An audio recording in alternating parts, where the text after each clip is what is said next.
ações, o Vasco deve mexer de fato no time, levar a campo Léo Jardim, Paulo Henrique, Carlos Cuesta, Robert Renan e Cuiabano, e de fato a mudança no meio de campo com a saída do Ramon Henrique para a entrada do Thiago Mendes. O Jair jogando de primeiro volante, Tietê e Thiago Mendes com mais liberdade para sair construindo, Andrés Gomes deslocado para o lado direito, e aí tô curioso para ver como é que vai ser isso. Os últimos dois atacantes do Vasco devem ser Brenner e David.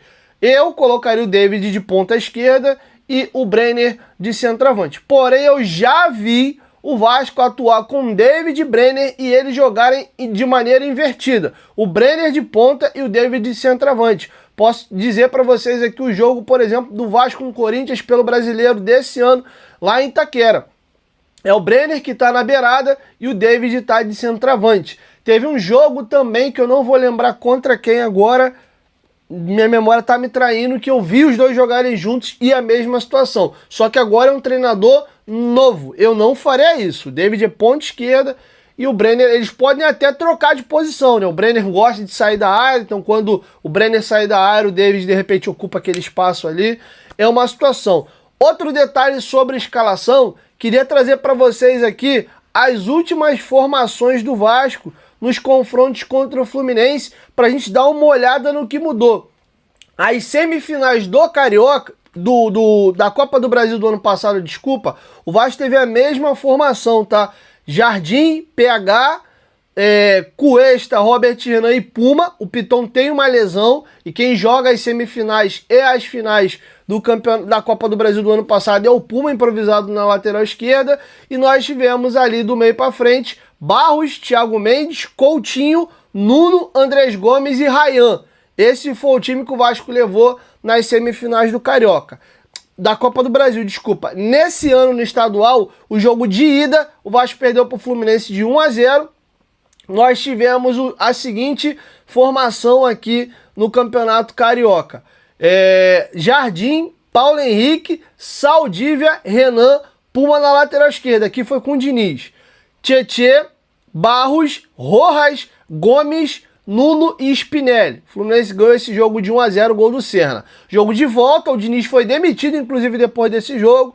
O Bruno Lazzaroni comandou a equipe, mexeu. O Vasco ficou no 1-1, podia ter tomado um gol no começo do jogo, um pênalti que o René perde. Depois podia ter virado o jogo e ter ido para a final, o Brenner perde um pênalti. E no finalzinho do jogo, já nos 40 e pouco, tem um pênalti pro Fluminense ali, uma bola que pega na mão do Barros, o Ganso bate o pênalti, empata o jogo e o Fluminense elimina a gente, tá? O jogo de volta, o Vasco teve Jardim, aí agora o Puma na lateral direita, o PH saiu do time, Saldívia e Renan mantido na zaga, e aí o Piton voltou para a equipe. Barros, Thiago Mendes e Rojas, mesmo meio campo que o Diniz tinha escalado, e a mudança foi no ataque. Ele colocou ali David, Brenner e Andrés Gomes. Ele sacou do time o Nuno e o Spinelli e mudou ali com o David e o Brenner, tá? Então esses foram os dois jogos aí e as duas escalações que eliminaram o Vasco contra o Fluminense na semifinal do estadual. Já no 3-2 no Maracanã, né, a virada ali, gol do Thiago Mendes no finalzinho,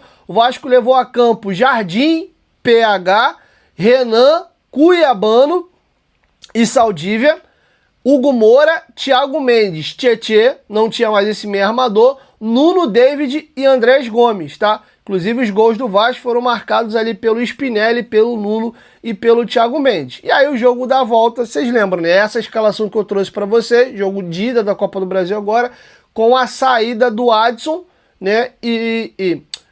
A escalação que eu trouxe para vocês, o que muda é que o Adson e o Ramon Henrique saíram do time, dando vez aí ao Thiago Mendes e possivelmente ao Brenner, tá bom? E aí, o que você achou dessa formação aí que o Pedro Emanuel vai levar a campo? Quero te ouvir. Deixa aqui embaixo nos comentários e como você escalaria o seu time para logo mais. Eu confesso que eu preferiria a saída do Tietê para a entrada do Barros, Jair, Thiago Mendes mais avançado, e o ataque eu confesso para vocês que é convicção zero. Talvez eu daria mais uma oportunidade para o Nuno. O Nuno sempre faz gols em clássicos, gol Flamengo, Fluminense, Botafogo. Ele fez o gol contra o Corinthians na final da Copa do Brasil. Mesmo não atuando bem, ele costuma em jogos grandes aí aparecer. Podia ser uma oportunidade, mas o Nuno também não tá merecendo ser titular do time não. Centroavante para mim, cara, qualquer um cada um tem um problema, a coisa não anda. Eu prefiro o David jogando de ponta esquerda. Mas enfim, vamos confiar no Pedro Emanuel, que tá fazendo um bom trabalho. Já o Fluminense, mesma equipe, tá o Gemes, que ficou de fora do jogo de ida, tá recuperado de contusão, mas agradou muito a atuação do Ignacio, que botou o Andrés Gomes no bolso, fez um partidaço. Para mim foi inclusive o melhor jogador do Fluminense na partida e tá mantido ao lado dele Igor Rabelo. Então o Fluminense vai a campo com Fábio, Guga, Ignacio, Igor Rabelo e Guilherme Arana, Hércules, Martinelli, Lúcia Costa, Serna, Savarino e no comando do ataque John Kennedy. Esse é o provável time do Fluminense com o Zubeldia. Há grandes possibilidades de, em caso de classificação do Vasco, o Zubeldia ser mandado embora do Fluminense. Curioso que ele foi demitido do São Paulo depois de tomar um 3-1 do Vasco dentro do Morumbi. Veio ao Fluminense, não perdia de ninguém no Maracanã, só perdeu para o Vasco nesse período comandando o Fluminense, e tá muito arriscado ser demitido hoje do Fluminense após mais uma derrota pro Vasco. Então, até falei durante o vídeo aqui que o Corinthians é pedra de tropeço na nossa vida. Podemos dizer que, em caso de eliminação do Fluminense hoje, o Vasco é a grande pedra no sapato na vida e na carreira do Zubeldia. Beleza? E aí, galera, para finalizar, curtinho aqui sobre janela, tá? Novidade sobre a situação aí do Sousa, tá? O Vasco acertou todos os detalhes ali com o Racing. O jogador, inclusive, foi ao El Cilindro apenas para se despedir da torcida. Entrou em campo, saudou todo mundo, foi festejado. Assistiu a derrota do Racing pro Tigre. Só que ficou acordado, e foi uma exigência do Racing, de que o Vasco tem que dar uma entrada gorda, praticamente metade do valor à vista. E a negociação ainda não finalizou, porque o Vasco ainda não depositou o dinheiro. O Vasco está dando um jeito de correr atrás da grana para poder fazer o depósito, e aí o Racing aí sim liberar a papelada para o Vasco conseguir inscrever o Sousa para a Copa Sul-Americana. Lembrando que a inscrição para as oitavas de final da Sul-Americana encerra na sexta-feira. Então hoje já é quarta-feira, eu estou gravando aqui na hora do almoço, pelo menos no momento que eu estou falando, não temos ainda a confirmação da resolução dessa barreira. Tudo indica que o Vasco vai resolver isso aí sim, tá? Tá só aguardando aquelas confusão lá de watchdog, etc. lá, para conseguir carimbar o dinheiro e fazer o depósito pro Racing. Por isso, o Racing reintegrou aí o Sousa, ele treinou ontem, o Racing joga hoje, ele não deve jogar, tá fora, mas o Racing tá meio irritado ali, aguardando dinheiro que ainda não pingou. Vamos lembrar que o Vasco perdeu uma negociação por um motivo similar, né? Tava tudo acertado pela contratação do técnico Fernando Seabra, e calhou depois do Curitiba mudar de decisão e falar, ó, só vendo se pagar a multa à vista. E o Vasco não tinha o dinheiro para pagar à vista a multa, e o negócio melou. E aí, em relação a outras posições, situação do Joaquim, ela vem evoluindo a cada dia, né? A negociação com a equipe mexicana vem evoluindo, vem aí melhorando a cada dia que passa.